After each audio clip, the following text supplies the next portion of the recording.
நாங்க 4 வருஷமா காதலிச்சிட்டோம். எங்க வீட்டுல வந்து ரொம்ப எங்க டார்ச்சர் பண்ணாங்க. கோவிலுக்கு அங்கங்க கூட்டிட்டு போய் மந்திரம் பண்றது அந்த மாதிரிலாம் கொடுமை பண்ணாங்க. எனக்கு அதனால ரொம்ப நாள் இருக்க முடியாம போச்சு. அதனால இவங்களுக்கு எனக்கு ஃபோன் பண்ணி சொல்லி அதை வந்து கூட்டு போயிருந்தேன் நான். இப்போ வந்து நாங்க கல்யாணம் முடிச்சோம். அதனால இப்ப திருமணங்களுக்கும் ஏதாவது இது பண்ணுவாங்களோன்னு பயமா இருக்கு. அதனால நாங்க பாதுகாப்பு தேடிட்டு வந்தோம். தாலி கட்டிய கையோடு மணக்கோலத்தில் காவல் நிலையம் வந்த இளம் ஜோடி. மாற்று சமூகத்தை சேர்ந்த பையனை திருமணம் செய்திருக்கேன், எங்களுக்கு பாதுகாப்பு வேண்டும்னு காதலனோடு காவல் நிலையத்தை தேடி வந்த பெண். நாங்க 2 பேரும் 4 வருஷமா காதலிச்சோம். இப்ப நாங்க திருமணம் செஞ்சுக்கணும்.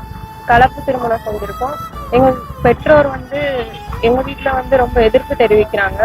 அவங்க வந்து எதுவும் பிரச்சனை பண்ணுவாங்களோன்னு எங்களுக்கு ரொம்ப பயமா இருக்கு. அதனால எங்களுக்கு பாதுகாப்புக்காக நாங்க இங்க ராமநாதபுரம் மகளிர் காவல் நிலையத்துல வந்து பாதுகாப்பு கேட்டிருக்கோம். விருதுநகர் மாவட்டம் அருப்புக்கோட்டை பகுதியை சேர்ந்த இன்ஜினியரிங் படிக்கக்கூடிய மாணவி அதே ஊரை சேர்ந்த முருகேசன் அப்படின்றவங்கள 4 ஆண்டுகளா காதலித்து வந்தாங்களா. இவங்களுடைய காதலுக்கு வீட்டுல எதிர்ப்பு தெரிவிச்சதுனால பெண் வீட்டுல வேறு இடத்துல மாப்பிள்ளை பார்த்ததா அவங்க தெரிவிச்சிருக்காங்க. இதனால பயந்து போய் வீட்டை விட்டு வெளியேறி காதலனோடு கோவில்ல திருமணம் செய்திருந்திருக்காங்களா. திருமணம் செய்துவிட்டு காவல் நிலையத்துல தஞ்சம் புகுந்திருந்திருக்காங்க.